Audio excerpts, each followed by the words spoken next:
അത് ഭാരതീയ ഔഷധ പരിപാലന സമിതിയുടേത് മാത്രമല്ല, നമ്മൾ നമ്മുടേതായ ഇനീഷ്യേറ്റീവിലും കുറേ കാര്യങ്ങൾ ഇവിടെ ചെയ്യുന്നുണ്ട്.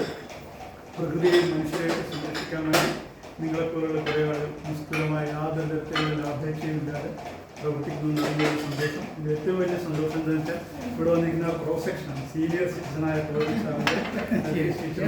കൊച്ചുകുട്ടിയായ ഗൗതം കൃഷ്ണ വരെ ഒരേ സംഗതികളിൽ പങ്കുകൊള്ളുക, ഒരേ സന്ദേശം ഉൾക്കൊള്ളുക, അല്ലെ ഒരേ സന്ദേശം സമൂഹത്തിന് നൽകുക എന്ന് പറയുന്നത് വളരെ അപൂർവമായൊരു സംഭവമാണ്. ഇതിന് മുതൽ ലഭിച്ച എല്ലാവരെയും അഭിനന്ദിക്കുന്നു. പ്രകൃതിയെ സ്നേഹിക്കുക എന്ന് പറഞ്ഞാൽ എനിക്ക് തോന്നുന്നു നമ്മൾ പ്രകൃതി സംരക്ഷിക്കുക എന്ന് പറഞ്ഞാൽ നമ്മൾ ആദ്യം പ്രകൃതിയെ അറിയുക.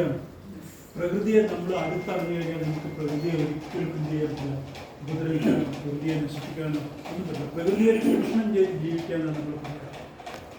ആ പദപ്രയോഗം തന്നെ തെറ്റാന്നുള്ളതാണ്. ഒരു ചൂഷണം എന്ന പദത്തിന് ഒരു നെഗറ്റീവ് കൊണോട്ടേഷൻ.